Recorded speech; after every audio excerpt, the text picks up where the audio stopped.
नमः। ओम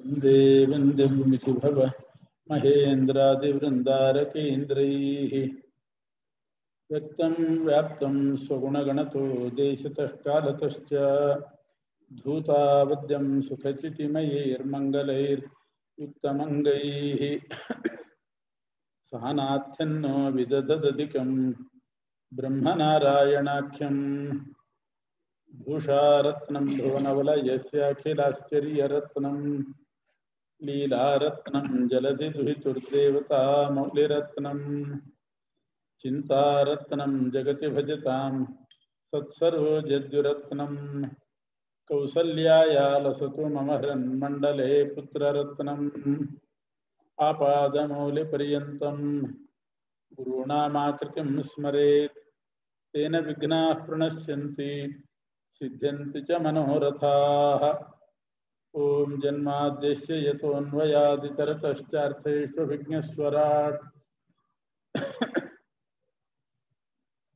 तेने ब्रह्म हृदाय आदिकवये मुह्यन्ति यं सूरयः तेजो वारिमृदां यथा विनिमयो यत्र त्रिसर्गो मृषा धाम्ना स्वेन सदा निरस्तकुहकं सत्यं परं धीमहि यं प्रव्रजन्तमनुपेतमपेतकृत्यं द्वैपायनो विरहकातर आजुहाव पुत्रेति तन्मयतया तरवोऽपि नेदुः तं सर्वभूतहृदयं मुनिमानतोऽस्मि सृष्टिस्थित्यप्ययेहानियतिदृशितमो बन्धमोक्षाश्च यस्मात् अस्य श्रीब्रह्मरुद्रप्रभृति सुरनरद्वीषशत्रुआत्मकस्य विष्णोर्व्यस्ताः समस्ताः सकलगुणनिधिः सर्वदोषव्यपेतः पूर्णानन्दो व्ययो यो गुरुरपि परमश्चिन्तयेतं महान्तम्।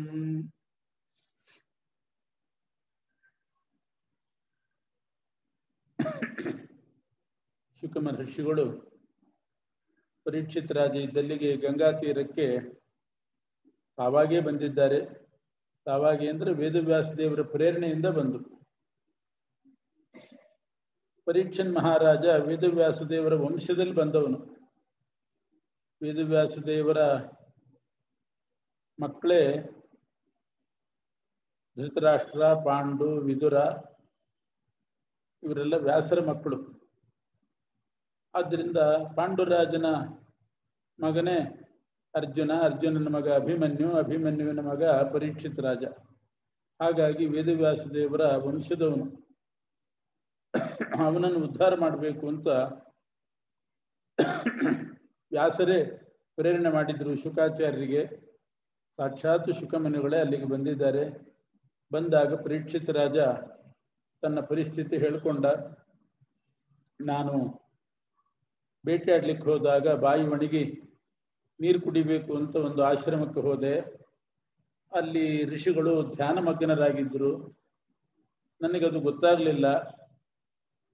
ಅವರು ನನಗೆ ನೀರು ಕೊಡ್ತಾ ಇಲ್ಲ ಅಂತ ನಾನು ತಿಳ್ಕೊಂಡು ಅವರ ಕೊರಳಿಗೆ ಸತ್ತ ಹಾವನ್ನು ಹಾಕಿದ್ದೇನೆ.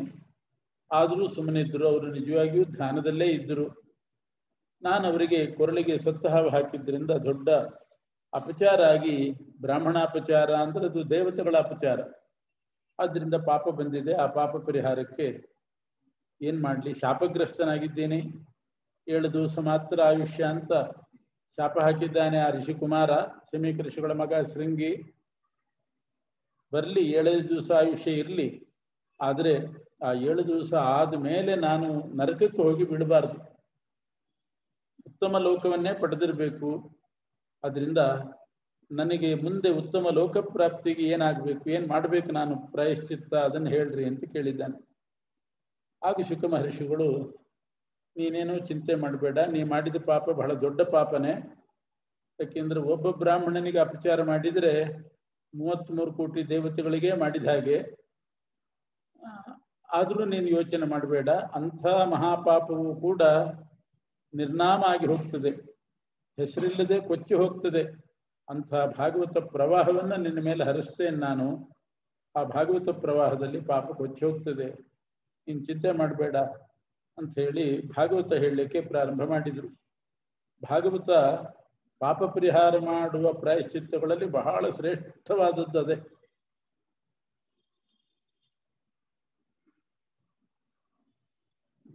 ಶ್ರುತಂ ಹರತಿ ಪಾಪಾನಿ ಅಂತ.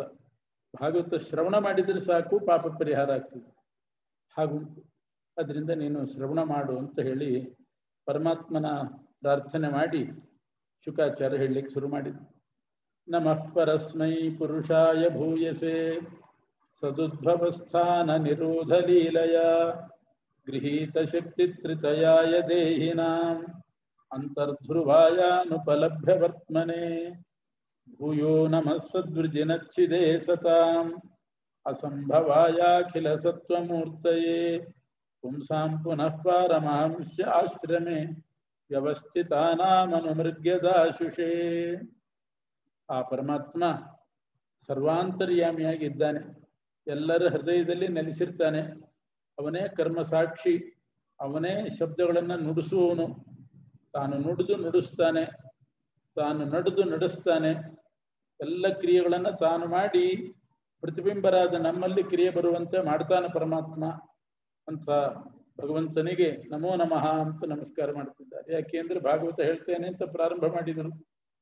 ಒಳಗೆ ನಿಂತುಕೊಂಡು ಭಗವಂತ ನುಡಿದ್ರೆ ನುಡಿಲಿಕ್ಕಾಗ್ತದೆ, ಇಲ್ದಿದ್ರೆ ಇಲ್ಲ.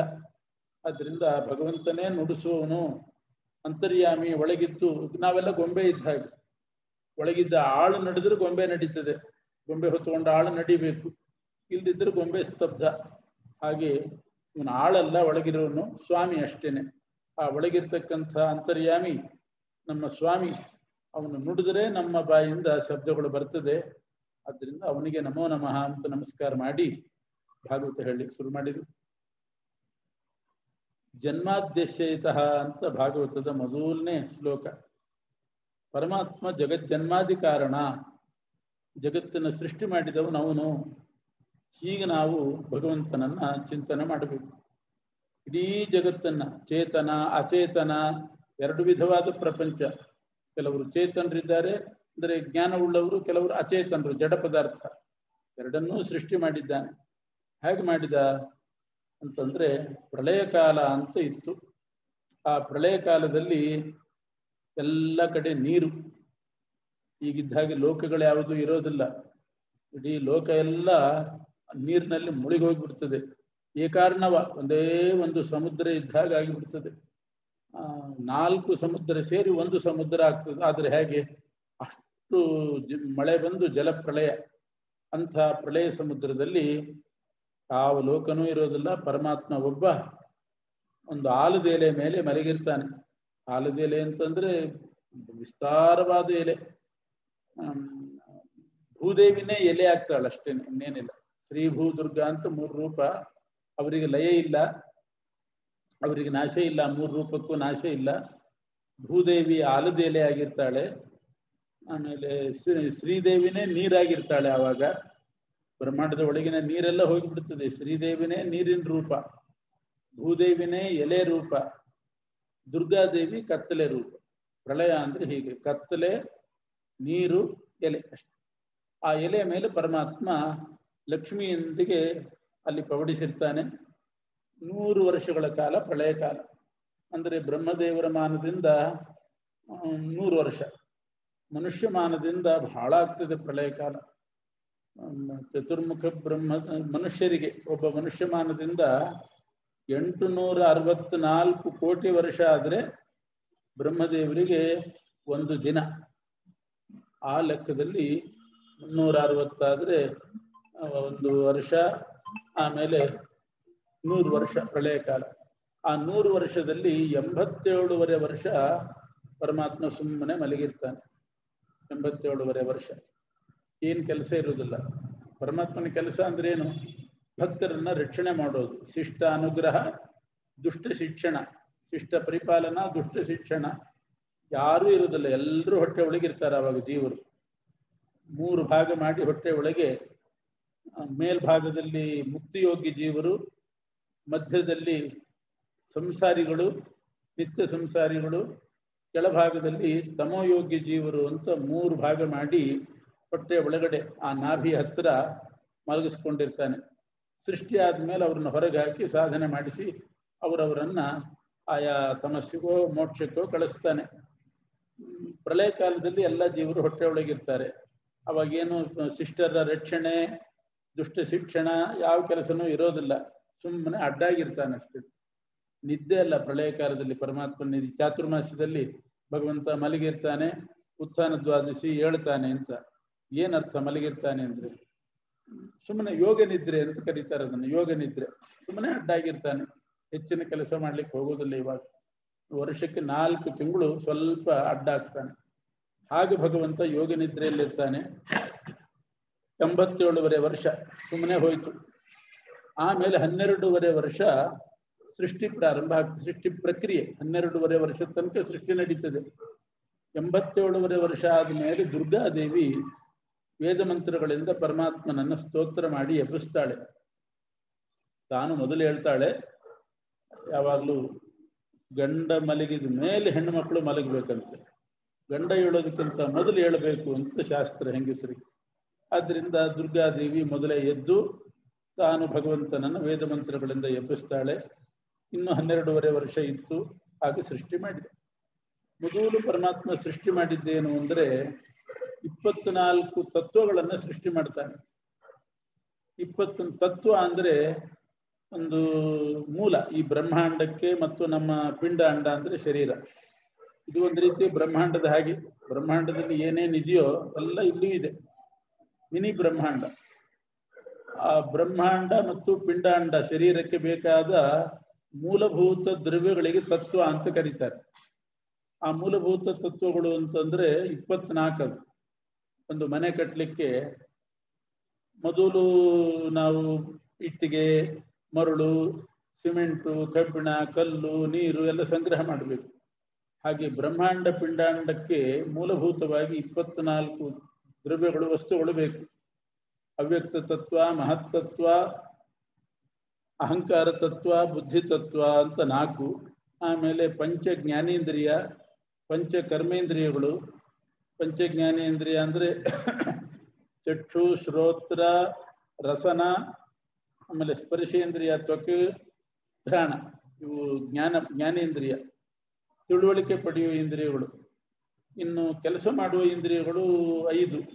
ಕರ್ಮೇಂದ್ರಿಯ, ವಾಗೀಂದ್ರಿಯ, ಮಾತಾಡುವ ಕೆಲಸ ಮಾಡ್ತದೆ. ವಾಕು, ಪಾಣಿ, ಪಾದ, ಇನ್ನು ಪಾಯುಪಸ್ಥ ಅಂತ ಮಲಮೂತ್ರ ವಿಸರ್ಜನಕ್ಕೆ. ಹೀಗೆ ಜ್ಞಾನೇಂದ್ರಿಯ, ಕರ್ಮೇಂದ್ರಿಯ ಅವು 10 ಆಯಿತು. 4 ಅವ್ಯಕ್ತ, ಮಹತ್, ಅಹಂಕಾರ, ಬುದ್ಧಿ. ಪಂಚ ತನ್ಮಾತ್ರಗಳು ಅಂತಿದೆ. ಶಬ್ದ, ಸ್ಪರ್ಶ, ರೂಪ, ರಸ, ಗಂಧ. ಇವು ಅನುಭವಿಸುವ ವಿಷಯಗಳು. ಕಿವಿಯಿಂದ ಶಬ್ದ ಕೇಳ್ತೇವೆ, ಮೂಗಿನಿಂದ ಗಂಧ, ನಾಲಿಗೆಯಿಂದ ರಸ, ಹೀಗೆ. ಆಮೇಲೆ ಅದಕ್ಕೆ ಪಂಚತನ್ಮಾತ್ರ ಅಂತ ಹೆಸರು. ಮತ್ತೆ ಪಂಚಮಹಾಭೂತಗಳು ಅಂತ ಕೊನೆಗೆ ಸೃಷ್ಟಿಯಾದ್ದು ಪಂಚಮಹಾಭೂತ. ಆಕಾಶ, ಆಕಾಶದಿಂದ ವಾಯು, ಅದು ನಮ್ಮ ಬದುಕಿಗೆ ಬೇಕಾದದ್ದು ಪಂಚಭೂತಗಳು. ಆಕಾಶ, ಗಾಳಿ, ಅಗ್ನಿ, ನೀರು, ಪೃಥ್ವಿ. ಆಕಾಶ, ಆಕಾಶಾದ್ ವಾಯು, ವಾಯುರಗ್ನಿ, ಅಗ್ನೇರಾಪಃ, ಅದ್ಯ ಪೃಥ್ವಿ. ಹೀಗೆ 24 ತತ್ವಗಳನ್ನ ಮೊದಲು ಸೃಷ್ಟಿ ಮಾಡಿದ. ಒಂದೊಂದು ತತ್ವದ ಜವಾಬ್ದಾರಿ ಒಬ್ಬೊಬ್ಬರಿಗೆ ಕೊಟ್ಟ. ಲಕ್ಷ್ಮೀದೇವಿ, ಅವರೆಲ್ಲ ಚೇತನರೆಲ್ಲ ನಿತ್ಯ. ಲಕ್ಷ್ಮೀ, ಬ್ರಹ್ಮ ದೇವತೆಗಳು, ಮನುಷ್ಯರು, ಜೀವರು ಎಲ್ಲರೂ ಚೇತನ ನಿತ್ಯ. ದೇಹ ಮಾತ್ರ ಸೃಷ್ಟಿಯಾಗುವುದು. ಲಕ್ಷ್ಮೀದೇವಿಗೆ ಅವ್ಯಕ್ತ ತತ್ವವನ್ನ ಕೊಟ್ಟ. ನಿನ್ನ ಅಧೀನದಲ್ಲಿರಲಿ. ಅವ್ಯಕ್ತ ತತ್ವ ಅಂದ್ರೆ ಸತ್ವಗುಣ, ರಜೋಗುಣ, ತಮೋಗುಣ. 3 ಗುಣಗಳಿಗೆ ಲಕ್ಷ್ಮೀದೇವಿ ಅಭಿಮಾನಿಯಾದ. ಸತ್ವಗುಣ ಅಂತಂದ್ರೆ ಇಡೀ ಜಗತ್ತಿನಲ್ಲಿ ವ್ಯಾಪಿಸಿದೆ. ಅದು ಬ್ರಹ್ಮಾಂಡದಲ್ಲೂ ಇದೆ, ಪಿಂಡಾಂಡದಲ್ಲೂ ಇದೆ. ಸಾತ್ವಿಕರು ಅಂತಾರೆ, ಬಹಳ ಸಾತ್ವಿಕ ಇದ್ದಾನೆ ಅಂತ. ಸತ್ವಗುಣ ಜಾಸ್ತಿ ಇರ್ತದೆ. ಅದು ದೇವರ ಕಡೆ ಪ್ರವೃತ್ತಿ ಉಂಟು ಮಾಡೋದು ಸತ್ವಗುಣ. ಅದು ಆಹಾರದಲ್ಲೂ ಇದೆ. ಸಾತ್ವಿಕ ಆಹಾರ, ಸಾತ್ವಿಕರ ಒಡನಾಟ, ಸಾತ್ವಿಕ ವಿಚಾರ, ಸಾತ್ವಿಕ ದಾನ, ಸಾತ್ವಿಕ ಯಜ್ಞ, ಹೀಗೆಲ್ಲ ಇದೆ. ಅಂತೂ ಒಟ್ಟು ದೇವರ ಕಡೆ ಮುಖ ಹಾಕಿದರೆ ಅದು ಸತ್ವಗುಣ. ರಜೋಗುಣ ಅಂತಂದ್ರೆ ಈ ದುರಹಂಕಾರಾದಿಗಳು ಇವೆಲ್ಲ ಎರಡೂ ಸೇರಿರ್ತದೆ. ಸ್ವಲ್ಪ ಸತ್ವ ಮತ್ತು ತಮಸ್ಸು ಸೇರಿ ಮಿಶ್ರವಾಗಿರ್ತದೆ ರಜೋಗುಣ. ಅಹಂಕಾರಾದಿಗಳು ಅದರ ಕಾರ್ಯ. ಇನ್ನು ತಮೋಗುಣ ಅಂತಂದ್ರೆ ಪೂರ ತಾಮಸ ಪ್ರವೃತ್ತಿ, ನಿದ್ದೆ, ಆಲಸ್ಯ, ಏನು ಮಾಡಿದ್ರು ತಪ್ಪೇ ಮಾಡೋದು, ಒಂದೂ ಸರಿ ಮಾಡ್ಲಿಕ್ಕೆ ಬರೋದಿಲ್ಲ. ಏನಾದ್ರೂ ಒಂದು ವಾಕ್ಯ ಬರೀ ಅಂದ್ರೆ ಅದ್ರಲ್ಲಿ 10 ತಪ್ಪಿರ್ತದೆ. ಅದು ತಮೋಗುಣದ ಕಾರ್ಯ. ಏನಾದ್ರೂ ಒಂದು ಕೆಲಸ ಮಾಡಿದ್ರೆ ಎಡವಟ್ಟೇ ಮಾಡೋದು, ಸರಿಯಾಗಿ ಮಾಡ್ಲಿಕ್ಕೆ ಆಗೋದೇ ಇಲ್ಲ, ಅದು ತಮೋಗುಣದ ಕಾರ್ಯ. ನಿದ್ರಾ, ಆಲಸ್ಯ, ಪ್ರಮಾದ ಇವೆಲ್ಲ ಇರ್ತದೆ. ಹೀಗೆ 3 ಗುಣಗಳು ಇದು. ಅದಕ್ಕೆ ಶ್ರೀದೇವಿ, ಲಕ್ಷ್ಮೀದೇವಿ ಜವಾಬ್ದಾರಿ ತಗೊಂಡ್ಲು. ಶ್ರೀದೇವಿ ಸತ್ವಗುಣಕ್ಕೆ ಅಭಿಮಾನಿ, ಭೂದೇವಿ ರಜೋಗುಣಕ್ಕೆ ಅಭಿಮಾನಿ ಆದ್ಲು, ಇದು ದುರ್ಗಾದೇವಿ ತಮೋಗುಣಕ್ಕೆ ಅಂತ 3 ರೂಪದಿಂದ 3 ಗುಣಗಳನ್ನ ನಿಯಂತ್ರಣ ಮಾಡ್ತಾ ಇದ್ದಾರೆ. ನಿಯಂತ್ರಣ ಅಂದ್ರೇನು? ಯಾರಿಗೆ ಯೋಗ್ಯತೆ ನೋಡಿಕೊಂಡು ಕೆಲವರಿಗೆ ಸತ್ವಗುಣ ಕೊಡ್ತಾಳೆ. ಕೊಡೋದು ಅಂದ್ರೇನು? ದೇಹದಲ್ಲಿ 3 ಇರ್ತದೆ, ಸತ್ವಗುಣ ಮೇಲ್ ತರ್ತಾಳೆ, ರಜೋಗುಣ ತಮೋಗುಣ ಕೆಳಗೆ ಹೋಗ್ತದೆ. ಶ್ರೀದೇವಿಯ ಉಪಾಸನೆ ಮಾಡಿದ್ರೆ ಶ್ರೀರೂಪದ ಉಪಾಸನೆಯಿಂದ ಸತ್ವಗುಣ ಜಾಸ್ತಿ ಆಗ್ತದೆ. ರಜೋಗುಣ, ಇದು ಭೂದೇವಿಯ ಉಪಾಸನೆ ಮಾಡಿದರೆ ರಜೋಗುಣ ಕಡಿಮೆ ಆಗ್ತದೆ. ದುರ್ಗಾದೇವಿ ಉಪಾಸನೆಯಿಂದ ತಮೋಗುಣ ಕಡಿಮೆ ಆಗ್ತದೆ. ಹಾಗೆ ಕ್ರಮ. ವಿಘ್ನೇಶ್ವರನ ಪೂಜೆ ಮಾಡಿದರೆ ವಿಘ್ನ ಕಡಿಮೆ ಮಾಡ್ತಾನೆ, ಇಲ್ದದ್ದವ್ರಿಗೆ ಕೊಡ್ತಾನೆ. ಹಾಗೆ ಭೂರೂಪ ಮತ್ತು ದುರ್ಗಾ ರೂಪದ ಉಪಾಸನೆನೂ ಮಾಡಬೇಕು. 3 ರೂಪದ ಉಪಾಸನೆ, ಶ್ರೀದೇವಿಯ ಮಂತ್ರ, ಭೂದೇವಿಯ ಮಂತ್ರ, ದುರ್ಗಾದೇವಿಯ ಮಂತ್ರ, 3ಅನ್ನೂ ಜಪ ಮಾಡಬೇಕು. ಆಚಾರ್ಯ 3 ಹೇಳಿದ್ದಾರೆ. ಆ ಶ್ರೀ ಭೂ ದುರ್ಗಾ ಉಪಾಸನೆಯಿಂದ ಸತ್ವಗುಣ ಜಾಸ್ತಿಯಾಗಿ ರಜೋಗುಣ ತಮೋಗುಣ ಕಡಿಮೆ ಆಗ್ತದೆ. ಕಲಿಯುಗದಲ್ಲಂತೂ ವಿಶೇಷವಾಗಿ ದುರ್ಗಾ ಪೂಜೆ ಮಾಡಬೇಕು ಅಂತ ಶಾಸ್ತ್ರ ಇದೆ. ಕೆಲವು ದುರ್ಗಾ ವಿನಾಯಕವು ಅಂತಾರೆ. ಯಾಕೆಂದ್ರೆ ಕಲಿಯುಗದಲ್ಲಿ ತಮೋಗುಣ ಜಾಸ್ತಿ ಆಗೋದು. ಈ ಯುಗದಲ್ಲಿ ತಮೋಗುಣ ಜಾಸ್ತಿ, ಅದು ಕಡಿಮೆ ಆಗಬೇಕಾದ್ರೆ ದುರ್ಗಾ ಉಪಾಸನೆ ಮಾಡಿ. ದುರ್ಗಾ ಉಪಾಸನೆ, ದುರ್ಗಾ ಸ್ತೋತ್ರ ಪುರಾಣಗಳಲ್ಲೆಲ್ಲ ಬಂದಿದೆ. ದಕ್ಷಿಣ ಕನ್ನಡ ಜಿಲ್ಲೆಯಲ್ಲಿ ದುರ್ಗಾ ದೇವಾಲಯಗಳು ಬಹಳ, ಉತ್ತರದಲ್ಲೂ ಬಹಳ. ಕಲ್ಕತ್ತಾ ಆ ಕಡೆಲ್ಲ ಹೋದ್ರೆ ನವರಾತ್ರಿ ಪೂರ್ತಿ ದುರ್ಗಾ ಉಪಾಸನೆನೇ ಬಹಳ ಮಾಡ್ತಾರೆ. ಅದು ತಮೋಗುಣ ಕಡಿಮೆ ಆಗ್ಲಿಕ್ಕೆ ಬೇಕು. ನಮ್ಮ ಘಟ್ಟದ ಮೇಲೆ ಸ್ವಲ್ಪ ಕಡಿಮೆ ಆದ್ರೂ ದುರ್ಗಾ ಸ್ತೋತ್ರ ಪಾರಾಯಣ ಅದೆಲ್ಲ ಪದ್ಧತಿ ಉಂಟು. ಮಹಾಭಾರತದಲ್ಲಿ ದುರ್ಗಾ ಸ್ತೋತ್ರ ಇದೆ. ಪಾಂಡವರು ಅಜ್ಞಾತವಾಸ ಮಾಡಬೇಕಾದ್ರೆ ದುರ್ಗಾದೇವಿ ಉಪಾಸನೆ ಮಾಡಿ ದುರ್ಗಾದೇವಿಯನ್ನು ಸಾಕ್ಷಾತ್ಕಾರ ಮಾಡಿಕೊಂಡು ಅವಳ ಅನುಗ್ರಹದಿಂದ ಅಜ್ಞಾತವಾಸ ಮುಗಿಸಿದ್ರು ಅಂತ. ಅನಿರುದ್ಧನನ್ನು ಒಮ್ಮೆ, ಆ ಕೃಷ್ಣನ ಮೊಮ್ಮಗ ಅನಿರುದ್ಧನನ್ನ ಬಾಣಾಸುರ ಬಂಧನದಲ್ಲಿಡ್ತಾನೆ. ಆವಾಗ ಬಲರಾಮ ಅವನಿಗೆ ದುರ್ಗಾ ಸ್ತೋತ್ರ ಉಪದೇಶ ಮಾಡ್ತಾನೆ. ದುರ್ಗಾ ಸ್ತೋತ್ರ ಪಠನ ಮಾಡು, ಈ ಬಂಧನಾದಿಗಳೆಲ್ಲ ಹೋಗ್ತದೆ ಅಂತ ಮಾಡ್ತಾರೆ. ಹೀಗೆ ಕಲಿಯುಗದಲ್ಲಿ ನಾನಾ ವಿಧ ರೂಪದಿಂದ ಸ್ಥಳದುರ್ಗ, ಜಲದುರ್ಗ ಅಂತ ಹೇಳಿ ನಾನಾ ಕಡೆ ದುರ್ಗಾದೇವಿ ಸನ್ನಿಧಾನವಿದೆ. ಅದು ತಮೋಗುಣ ಕಡಿಮೆ ಆಗ್ತದೆ. ಸತ್ವಗುಣ, ಇದು ಸತ್ವಗುಣ ಜಾಸ್ತಿ ಆಗಬೇಕು ಅಂದರೆ ಶ್ರೀದೇವಿ ಉಪಾಸನೆ. ಇನ್ನು ಮಹತ್ತತ್ವ ಸೃಷ್ಟಿ ಮಾಡಿದ, ಅದರ ಜವಾಬ್ದಾರಿ ಬ್ರಹ್ಮವಾಯುಗಳಿಗೆ ಕೊಟ್ಟು. ಮಹತ್ತತ್ವಕ್ಕೆ ಅವರು ನಿಯಾಮಕರು. ಅವರ ಶರೀರವೇ ಮಹತ್ತತ್ವ ಅಂತಾರೆ. ಅದು ಮಹತ್ತತ್ವ ಏನ್ ಮಾಡ್ತದೆ? ಮನುಷ್ಯನಿಗೆ ಮಹತ್ವ ತಂದು ಕೊಡ್ತದೆ. ಒಬ್ಬ ದೊಡ್ಡವನು ಸಾಮಾಜಿಕವಾಗಿ ಅಥವಾ ಆರ್ಥಿಕವಾಗಿ ಯಾವುದೇ ದೃಷ್ಟಿಯಲ್ಲಿ ಅವನು ಮಹಾನ್ ಅಂತ ಅನಿಸ್ಕೋಬೇಕಾದ್ರೆ ದೇಹದಲ್ಲಿ ಮಹತ್ತತ್ವ ಜಾಸ್ತಿ ಇರಬೇಕು. ಬ್ರಹ್ಮದೇವರು ವಾಯುದೇವರ ಶರೀರವೇ ಮಹತ್ತತ್ವ, ಅದರಿಂದ ಅವರು ಜೀವೋತ್ತಮರಾಗಿದ್ದಾರೆ. ಬಾಕಿಯವರಲ್ಲಿ ಸ್ವಲ್ಪ ಇರ್ತದೆ, ಅಂತೂ ಯಾವುದೋ ಒಂದರಲ್ಲಿ ಮಹತ್ವ ಇರ್ತದೆ. ಮಹತ್ವ ಇಲ್ಲದೆ ಇರೋ ವ್ಯಕ್ತಿ ಅಂತಿಲ್ಲ. ಇಲ್ಲ ಕಲೆಯಲ್ಲಿ ಇರ್ತಾನೆ ಅಥವಾ ಇನ್ಯಾವುದ್ರಲ್ಲೋ ಒಂದರಲ್ಲಿ ಅವನಿಗೆ ಮಹತ್ವ ಇದ್ದೇ ಇರ್ತದೆ.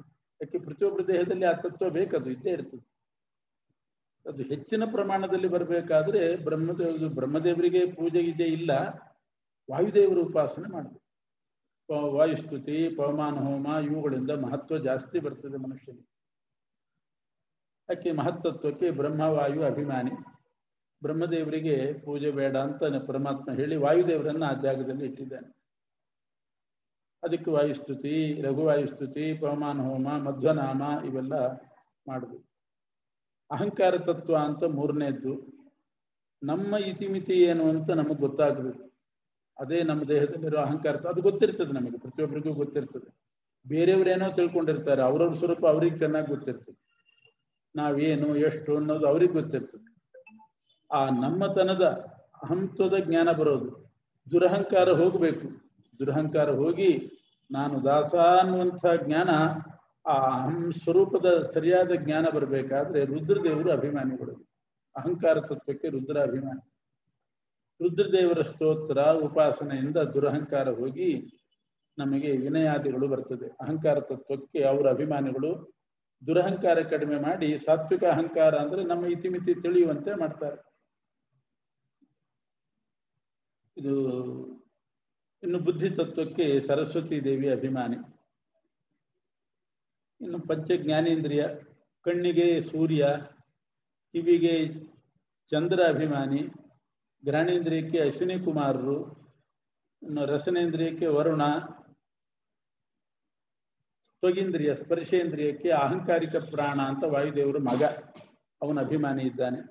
ಅವರ ಪ್ರಾರ್ಥನೆಯಿಂದ ನಾವು ಕಣ್ಣು ಕಿವಿ ಎಲ್ಲ ಸನ್ಮಾರ್ಗದಲ್ಲಿ ಹೋಗುವಂತೆ ಮಾಡ್ಕೋಬೇಕು. ಅವರು ಅದಕ್ಕೆ ನಿಯಾಮಕರು.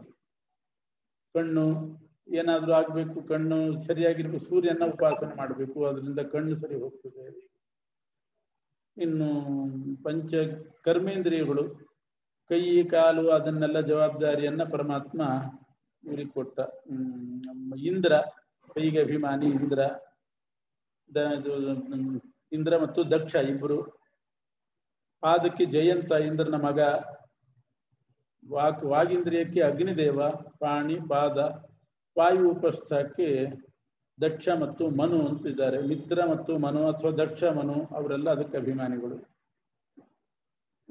ಇದು ಪಂಚ ತನ್ಮಾತ್ರ,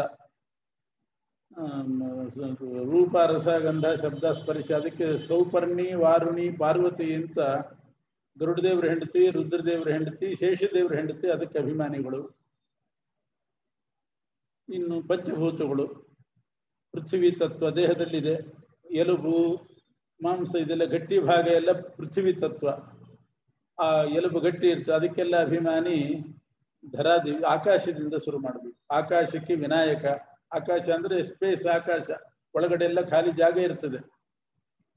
ಖಾಲಿ ಜಾಗ ನಾಡಿಗಳಲ್ಲೆಲ್ಲ ಇರ್ತದೆ. ಊಟ ಮಾಡಿದ್ದೆಲ್ಲ ಒಳಗೆ ಹೋಗ್ತದೆ, ಅಲ್ಲೆಲ್ಲ ಸ್ಪೇಸ್ ಇರ್ತದೆ. ಅದಕ್ಕೆ ಅಭಿಮಾನಿ ವಿನಾಯಕ ಆಕಾಶ ತತ್ವಕ್ಕೆ. ವಾಯು ತತ್ವಕ್ಕೆ ವಾಯುದೇವರು 10 ಜನ ಇದ್ದಾರೆ, ದಶಮಾರುತರು ಅಂತಿದ್ದಾರೆ. ಪ್ರಾಣ, ಅಪಾನ, ವ್ಯಾನ, ಉದಾನ, ಸಮಾನ, ನಾಗ, ಕೂರ್ಮ, ಕೃಕಲ, ದೇವದತ್ತ, ಧನಂಜಯ ಅಂತ 10 ವ್ಯಾಪಾರ ವಾಯುದೇವರಿಂದ ನಡೀತಿದೆ ನಮ್ಮ ಶರೀರದಲ್ಲಿ. ಇನ್ನು ವಾಯುವರ ಅಗ್ನಿ. ದೇಹದಲ್ಲಿ ತೇಜಸ್ ತತ್ವ ಇದೆ. ಬಿಸಿ ಇರಬೇಕು, ದೇಹ ಬಿಸಿ ಇರಬೇಕು, ಜಾಸ್ತಿ ಆಗಬಾರ್ದು ಅಷ್ಟೇ. ಒಂದು ಟೆಂಪರೇಚರಲ್ಲಿ ಇಷ್ಟು ಅಂತ ಇರಲೇಬೇಕು, ಪೂರಾ ತಣ್ಣಗಾಗಬಾರ್ದು ದೇಹ. ತೇಜಸ್ ತತ್ವ ಹೋಯ್ತು ಅಂದ್ರೆ ಮನುಷ್ಯನ ಇದೇ ಹೋಯ್ತು ಅಂತ ಅರ್ಥ. ಎಂಥ ಚಳಿ ಪ್ರದೇಶದಲ್ಲೂ ದೇಹ ಬಿಸಿ ಇರ್ತದೆ, ತೇಜಸ್ ತತ್ವ ಬೇಕು. ಅದಕ್ಕೆ ಅಗ್ನಿದೇವ ಅಭಿಮಾನಿ, ತೇಜಸ್ ತತ್ವ. ಇನ್ನು ವಾಯು ನೀರು, ದೇಹದಲ್ಲಿ ನೀರಿನ ಅಂಶ ಬೇಕು. ನೀರು ಪೂರ್ತಿ ದೇಹದಿಂದ ಹೋಗಿಬಿಟ್ರೆ ಮನುಷ್ಯನಿಗೆ ಉಳಿಲಿಕ್ಕೆ ಆಗೋದಿಲ್ಲ. ಅದಕ್ಕೆ ವರುಣ. ಆಮೇಲೆ ಇದು ಪೃಥ್ವಿ ತತ್ವ, ಎಲುಬು ಇದೆಲ್ಲ, ಅದಕ್ಕೆ ಧರಾದೇವಿ. ಹೀಗೆ 25 ತತ್ವ, 24 ತತ್ವ ಸೃಷ್ಟಿ ಮಾಡಿ ಅದರ ಜವಾಬ್ದಾರಿ ಒಬ್ಬೊಬ್ಬರಿಗೆ ಕೊಟ್ಟ. ನೀವು 24 ತತ್ವ ಸೇರಿಸಿ ಬ್ರಹ್ಮಾಂಡ ಕಟ್ರಿ ಅಂತ ಹೇಳಿದ. ಮನೆ ಇದ್ದ ಹಾಗೆ ಮೋಸಂಬಿ ಆಕಾರದಲ್ಲಿದೆ ಬ್ರಹ್ಮಾಂಡ. ದೇವ್ರ ನೆಡೋ ಸಂಪುಷ್ಟ ಅಂತ ಇರ್ತದೆ, ಹಳೆ ಕಾಲಕ್ಕಿತ್ತು. ಈಗೆಲ್ಲ ಡಬ್ಬಿಗಳು ಬಂದಿದ್ದಾವೆ. ಹಳೆಯ ಕಾಲದಲ್ಲಿ ಮೇಲೆ ಉಬ್ಬು, ಕೆಳಗೆ ಮೋಸಂಬಿ ಆಕಾರದ್ದೇ ಇರ್ತಿತ್ತು ಸಂಪುಷ್ಟ. ಬ್ರಹ್ಮಾಂಡದ ಆಕಾರದಲ್ಲಿ ದೇವರನ್ನ ಪ್ರತಿಮೆ ಇಡೋದು, ಸಾಲಿಗ್ರಾಮ ಇಡೋ ಸಂಪುಷ್ಟ. ಆ ರೀತಿ ಬ್ರಹ್ಮಾಂಡ ಇದೆ. ಈ 24 ತತ್ವಗಳಿಂದ ಬ್ರಹ್ಮಾಂಡ ಸೃಷ್ಟಿ ಮಾಡ್ರಿ ಅಂತ ಹೇಳಿದ. ಆ ದೇವತೆಗಳಿಗೆ ಆಗಲಿಲ್ಲ. ಒಬ್ಬೊಬ್ರು ಒಂದೊಂದು ತತ್ವಕ್ಕೆ ಅಭಿಮಾನಿಗಳು. ಆದ್ರೆ 24 ತತ್ವ ಸೇರಿಸಿ ಬ್ರಹ್ಮಾಂಡ ಕಟ್ಟಲಿಕ್ಕೆ ಅವರು ಅಸಮರ್ಥರ. ಪರಮಾತ್ಮನಿಗೆ ಮರೆ ಹೋಗ್ತದೆ. ಆಗ ಭಗವಂತನೇ 24 ತತ್ವಗಳಲ್ಲಿ ತಾನು ಪ್ರವೇಶ ಮಾಡಿ ಬ್ರಹ್ಮಾಂಡ ಸೃಷ್ಟಿ ಮಾಡಿದ.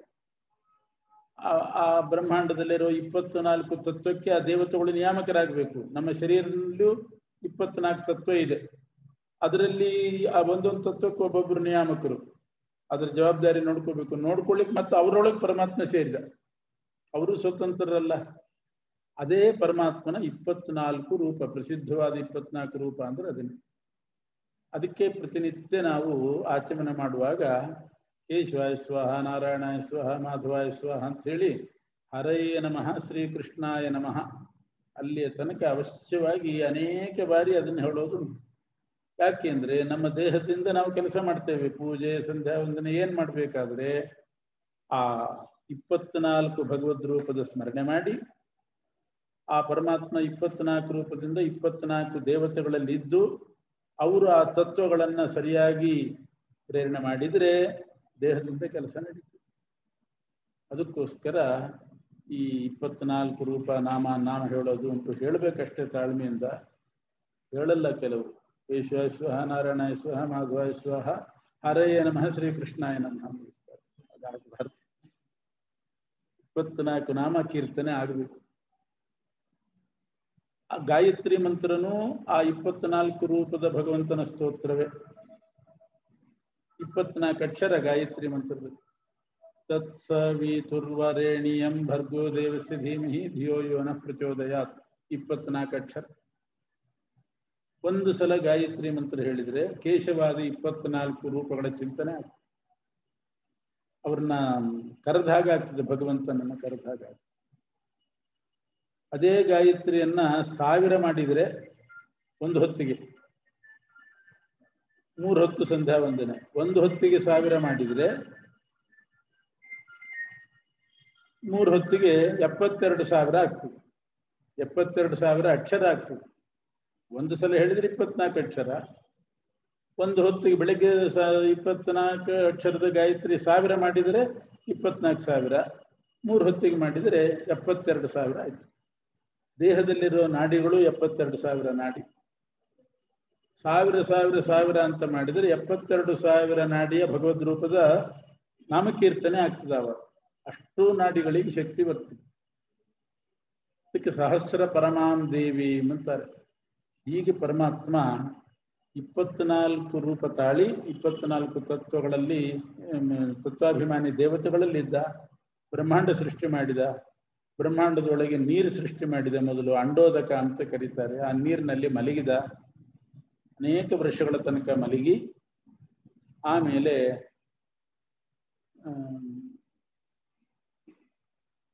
ಒಂದು ತನ್ನ ನಾಭಿಯಲ್ಲಿ ಒಂದು ಕಮಲ ಸೃಷ್ಟಿ ಮಾಡಿದ. ನೀರಿನೊಳಗೆ ಇದ್ದು ಒಂದು ನಾಳ ಮೇಲೆ ಬಂತು. ಆ ನಾಳದ ತುದಿಯಲ್ಲಿ ಕಮಲ, 14 ದಳದ ಕಮಲ. ಅದೇ ಮುಂದೆ 14 ಲೋಕ ಆಗೋದು. ಬ್ರಹ್ಮದೇವರಿಗೆ ಮಾದರಿಯಾಗಿ 14 ದಳದ ಕಮಲ ಸೃಷ್ಟಿ ಮಾಡಿದ. ಮಾಡೆಲ್ ಅಂತ ಮಾಡಿಡ್ತಾರಲ್ಲ ಹಾಗೆ. ಅವರು ಆ 14 ದಳದ ಕಮಲವನ್ನೇ 14 ಲೋಕ ಮಾಡಿದ್ರು. ಲೋಕಪದ್ಮ ಅಂತ ಹೆಸರದು. 14 ದಳ ನಾಭಿ ಕಮಲದಿಂದ ಉದ್ಭೂತವಾಯಿತು. ಆ ಕಮಲದಲ್ಲಿ ಬ್ರಹ್ಮದೇವರು ಹುಟ್ಟಿದ್ರು. ಮೊಟ್ಟ ಮೊದಲು ಅವರು ಹುಟ್ಟಿದ್ದು ಕಮಲದಲ್ಲೇ. ಆ ಕಮಲದಲ್ಲಿ ಹುಟ್ಟಿ ಕಮಲೋದ್ಭವ ಅಂತ ಕರೀತಾರೆ. ಕಮಲದಲ್ಲಿ ಹುಟ್ಟಿದ ಬ್ರಹ್ಮದೇವರು ನೋಡಿದ್ರು.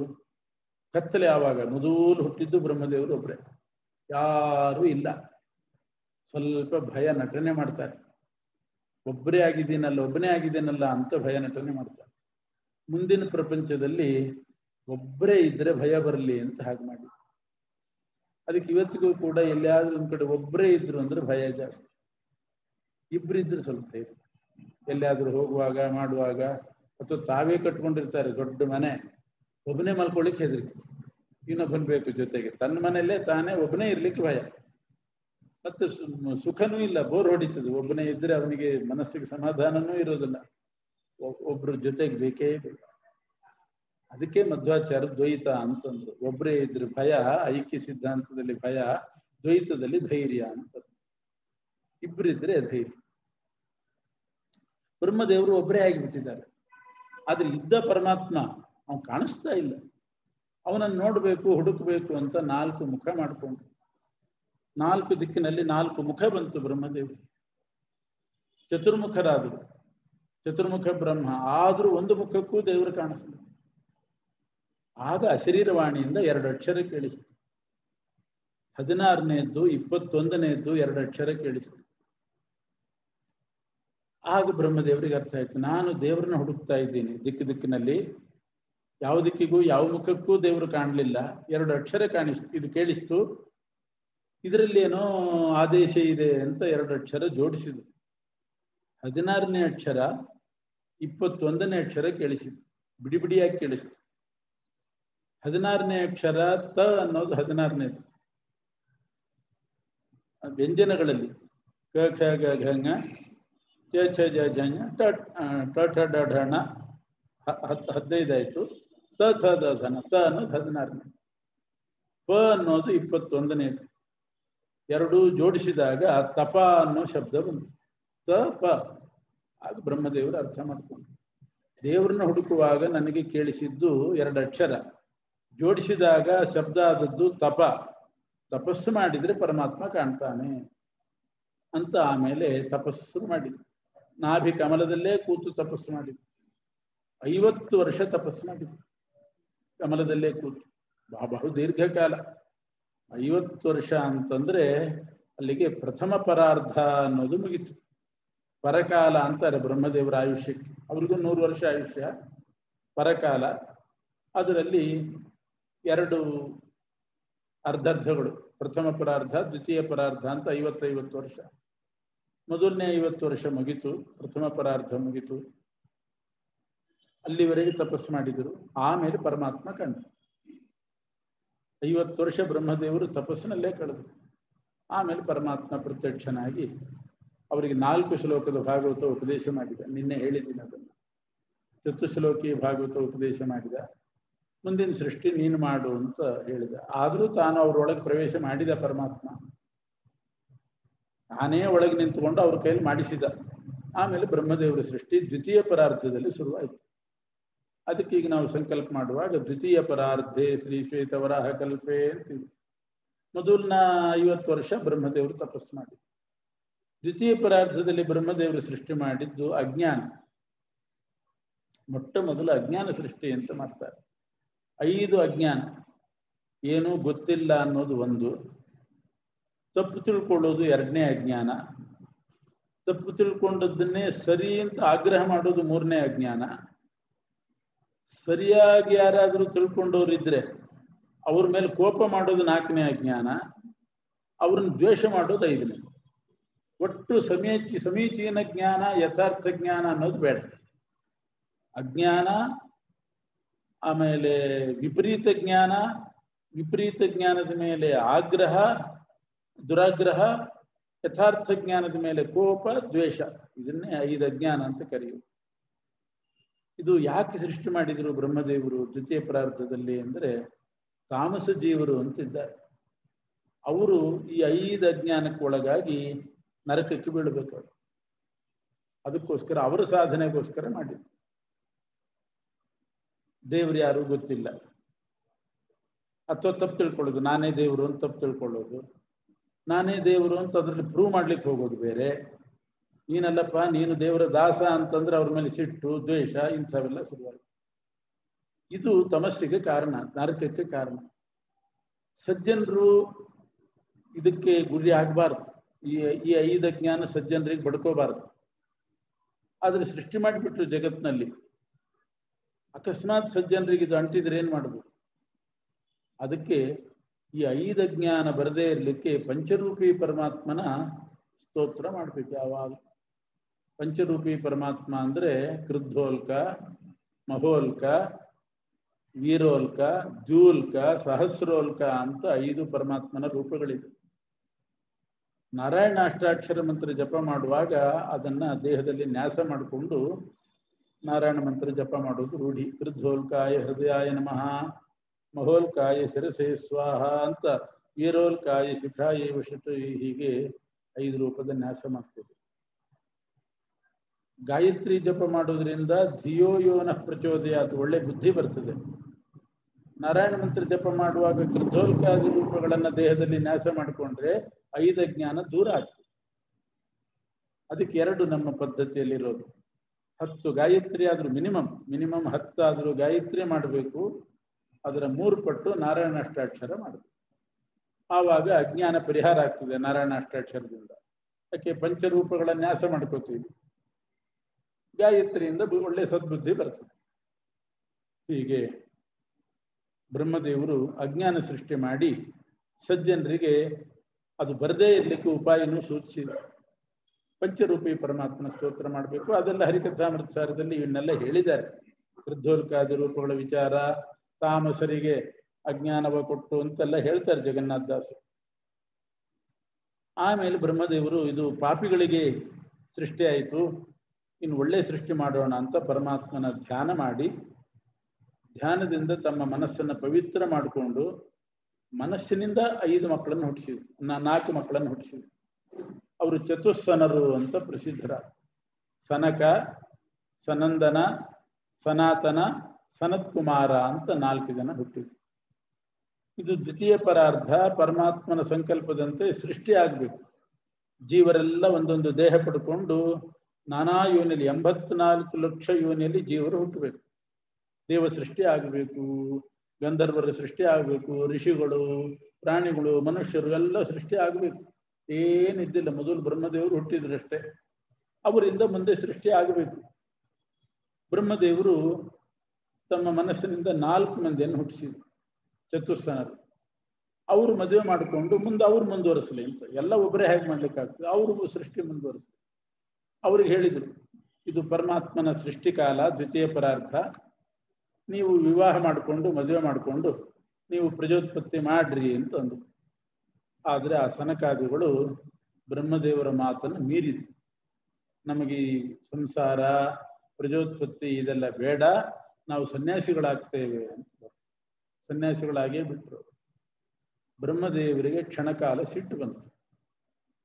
ಸಿಟ್ಟಿಲ್ಲ, ಸಿಟ್ಟು ಅನ್ನೋದು ದುರ್ಗುಣ, ಅದು ಬರಬಾರ್ದು.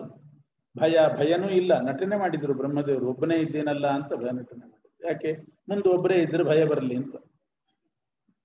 ಹಾಗೆ ಸಿಟ್ಟನ್ನು ನಟನೆ ಮಾಡಿದ್ರು. ಯಾಕೆ, ನನ್ನ ಮಾತು ಮೀರಿದ್ರಲ್ಲ ಸನಕಾದಿಗಳು, ಮದುವೆ ಮಾಡ್ಕೊ ಅಂತಂದ್ರೆ ಸನ್ಯಾಸಿಗಳಾದ್ರು, ಅದಕ್ಕೆ ಸಿಟ್ಟು ನಟನೆ ಮಾಡಿದ್ರಂತೆ. ಅದರಿಂದ ಇವತ್ತಿಗೂ ಕೂಡ ಏನಾದ್ರೂ ಒಂದು ಹೇಳಿದಾಗ ಅವ್ರ ಮಾತು ಕೇಳಲಿಲ್ಲ ಅಂದ್ರೆ ಸಿಟ್ಟು ಬರ್ತದೆ. ಏನಾದ್ರೂ ಒಂದು ಮಾಡೋದಿಲ್ಲ ಅಂದ್ರೆ ಸಿಟ್ಟು ಬರ್ತದೆ. ಹ್ಞೂ ಅನ್ಬೇಕು, ಆಮೇಲೆ 5 ನಿಮಿಷ ಬಿಟ್ಟು ಏನೋ ಪ್ರಾಬ್ಲಮ್ ಇದೆ ಅನ್ಬೇಕು, ಪರವಾಗಿಲ್ಲ. ಕೇಳಿದಾಗಂತೂ ಒಂದ್ಸಲ ಹ್ಞೂ ಅನ್ಬಿಡ್ಬೇಕು. ಆಗೋದಿಲ್ರಿ ಅಂತಂದ್ರೆ ಕಪಾಳಕ್ಕೆ ಹೊಡಿತಾರೆ. ಆಯ್ತು ಅಂತ ಅನ್ಬೇಕು, ಆಯ್ತು ಮಾಡ್ತೀನಿ ಅಂತೆಲ್ಲ ಅಂದು ವಿನಯ ತೋರಿಸಿ ಆಮೇಲೆ ಸರ್ ಸ್ವಲ್ಪ ಪ್ರಾಬ್ಲಮ್ ಇದೆ ಅಂದ್ರೆ ಪರವಾಗಿಲ್ಲ ಅಂತಾರೆ, ಬಿಡುತ್ತಾರೆ. ಬ್ರಹ್ಮದೇವರು ಸೃಷ್ಟಿ ಮಾಡ್ರಿ ಅಂತ ಮದುವೆ ಮಾಡಿಕೊಂಡು ಸೃಷ್ಟಿ ಮಾಡ್ರಿ ಅಂತ ಹೇಳಿದ ಕೂಡಲೇ ನಾವು ಸನ್ಯಾಸಿಗಳಾಗ್ತೀವಿ ಅಂದ್ರೆ ಸಿಟ್ಟು ಬಂತು. ಸಿಟ್ಟನ್ನು ತಡ್ಕೊಂಡ್ರು. ಆದರೂ ಆ ಸಿಟ್ಟಿನಿಂದ ರುದ್ರದೇವರು ಹುಟ್ಟಿದ್ರು. ರುದ್ರಶ್ಚ ಕ್ರೋಧ ಸಂಭವ, ಅವರಿಗೆ ಸಿಟ್ಟಿನ ಮೂರ್ತಿ ಅಂತ ಹೆಸರು ರುದ್ರದೇವರಿಗೆ. ಅದಕ್ಕೆ ಅವ್ರ ಕೆಲಸ ಏನು ಅಂತಂದ್ರೆ ಪ್ರಳಯ ಮಾಡೋದು ರುದ್ರದೇವರ ಕೆಲಸ, ಸಂಹಾರ. ಬ್ರಹ್ಮದೇವರು ಸೃಷ್ಟಿಕರ್ತರು, ವಿಷ್ಣು ಪಾಲನಕರ್ತ, ರುದ್ರದೇವರು ಸಂಹಾರಕರ್ತ. ಸಿಟ್ಟಿನಿಂದ ಹುಟ್ಟಿದ್ರು. ಅಷ್ಟೊತ್ತಿಗೆ ಬ್ರಹ್ಮದೇವರು ರುದ್ರದೇವರಿಗೆ ಹೇಳಿದರು, ನೀನಾದರೂ ಪ್ರಜೋತ್ಪತ್ತಿ ಮಾಡು ಅಂತ. ವಶ್ಯ ಆಗ್ಲಿ ಅಂತ ಒಪ್ಪಿಬಿಟ್ಟು ಸಿಟ್ಟು ಇಳಿತು ಬ್ರಹ್ಮದೇವರಿಗೆ. ಸಿಟ್ಟು, ನಾ ಮಾಡ್ತೀನಿ, ಪ್ರಜೋತ್ಪತ್ತಿ ಮಾಡ್ತೀನಿ. ಬ್ರಹ್ಮದೇವರೇ 11 ಕನ್ಯೆಯನ್ನು ಸೃಷ್ಟಿ ಮಾಡಿಕೊಟ್ಟು, ಅವ್ರು 11 ರೂಪ ತಾಳಿದ್ರು. 11 ಮದುವೆ ಮಾಡಿಕೊಂಡು ಭೂತಗಳನ್ನು ಸೃಷ್ಟಿ ಮಾಡಿದ್ರು. ರುದ್ರದೇವರ ಗಣ ಅಂದ್ರೆ ಭೂತಗಣ. ಕೊನೆಗೆ ಬ್ರಹ್ಮದೇವರೇ ಬಂದು ಹೇಳಿದ್ರು, ಸಾಕು ಸೃಷ್ಟಿ, ಸಾಕು, ಸೃಷ್ಟಿ ಮಾಡು ಅಂದ್ರೆ ಭೂತಗಳನ್ನು ಸೃಷ್ಟಿ ಮಾಡಿದ್ರೆ ಜಗತ್ತೇ ನುಂಗ್ತಾವು, ಮತ್ತೆ ನಾ ಏನ್ ಮಾಡ್ಲಿ ಈಗ? ಎಲ್ಲ ಭೂತಗಣಾಧಿಪತಿಯಾಗಿ ಕೈಲಾಸಕ್ಕೆ ಹೋಗಿ ತಪಸ್ ಮಾಡು ಅಂತ. ಕೈಲಾಸದಲ್ಲಿ ಹೋಗಿ ತಪಸ್ ಮಾಡು, ಮುಂದಿನ ಕಲ್ಪದಲ್ಲಿ ನೀನು ಶೇಷ ಪದವಿಗೆ ಬರಬೇಕು, ಅದಕ್ಕೆ ಅಲ್ಲಿ ತಪಸ್ ಮಾಡು. ಬೇರೆ ಬೇರೆ ಜವಾಬ್ದಾರಿನೂ ಕೊಟ್ಟರು ರುದ್ರದೇವರು. ಈಶಾನ್ಯ ದಿಕ್ಕು ಅಂತ ಇದೆ, ದೇವಮೂಲೆ ಅಂತ, ಆ ದಿಕ್ಪಾಲಕನೂ ಹೌದು. ಎಲ್ಲರ ಮನಸ್ಸಿನಲ್ಲಿ ಇದ್ದುಕೊಂಡು ಮನೋನಿಯಾಮಕನಾಗು, ಮನಸ್ಸಿಗೆ ಶಾಂತಿ ಕೊಡು, ಮನಸ್ಸಿನ ಇದನ್ನೆಲ್ಲ ದುಃಖ ದುಮ್ಮಾನಗಳನ್ನು ಪರಿಹಾರ ಮಾಡು, ನಿನ್ನ ಸ್ತೋತ್ರ ಮಾಡಿದವರಿಗೆ ಅಂದವರು ಮನೋನಿಯಾಮಕರಾದರು, ಈಶಾನ್ಯ ದಿಕ್ಪಾಲಕರಾದರು. ಬಿಲ್ವಪತ್ರವನ ಅಂತ ಒಂದು ವನ ಇದೆ, ಅಲ್ಲಿ ತಪಸ್ಸು ಮಾಡ್ಲಿಕ್ಕೆ ಶುರು ಮಾಡಿದ್ರು. ಕೈಲಾಸದಲ್ಲಿ ಹೋಗಿ ಶೇಷ ಪದವಿಗೆ ತಪಸ್ಸು ಮಾಡ್ತಿದ್ದಾರೆ, ಪದವಿಗೋಸ್ಕರ. ಈಗ ಅನೇಕ ಜವಾಬ್ದಾರಿ ಹೊತ್ತು. ಆಮೇಲೆ ಅದು ಸರಿ ಹೋಗ್ಲಿಲ್ಲ, ಸನಕಾದಿಗಳು ಸನ್ಯಾಸಿಗಳಾದ್ರು, ರುದ್ರದೇವರು ಸೃಷ್ಟಿ ಸರಿ ಹೋಗ್ಲಿಲ್ಲ. ಆಮೇಲೆ ತಮ್ಮ ದೇಹದಿಂದ ಪ್ರಜಾಪತಿಗಳನ್ನು ಸೃಷ್ಟಿ ಮಾಡಿದ್ರು. ಮರೀಚಿ, ಇವರೆಲ್ಲ ಗೋತ್ರ ಪ್ರವರ್ತಕರು ಅವರೇ. ಮರೀಚಿ, ಅತ್ರಿ, ಅಂಗಿರಸ್, ಪುಲಸ್ತ್ಯ, ಪುಲಹ, ಕ್ರತು, ವಸಿಷ್ಠ, ದಕ್ಷ, ನಾರದ ಇವರೆಲ್ಲ ಹುಟ್ಟಿದ್ರು. ಅವರಿಗೆಲ್ಲ ಬ್ರಹ್ಮದೇವರು ವೇದೋಪದೇಶ ಎಲ್ಲ ಮಾಡಿದರು. ಆಮೇಲೆ ಮಾನವರ ಸೃಷ್ಟಿ ಮಾಡಬೇಕು ಅಂತ ಹೇಳಿ ಬ್ರಹ್ಮದೇವರು ತಮ್ಮ ದೇಹವನ್ನ ಎರಡು ಭಾಗ ಮಾಡಿಕೊಂಡು ಒಂದು ಭಾಗದಿಂದ ಒಂದು ಗಂಡು, ಇನ್ನೊಂದು ಭಾಗದಿಂದ ಹೆಣ್ಣು ಹುಟ್ಟಿತು. ಅವರೇ ಸ್ವಯಂಭುವ ಮನು ಮತ್ತು ಶತರೂಪ ಅಂತ ದಂಪತಿಗಳ ಹುಟ್ಟಿದ್ರು.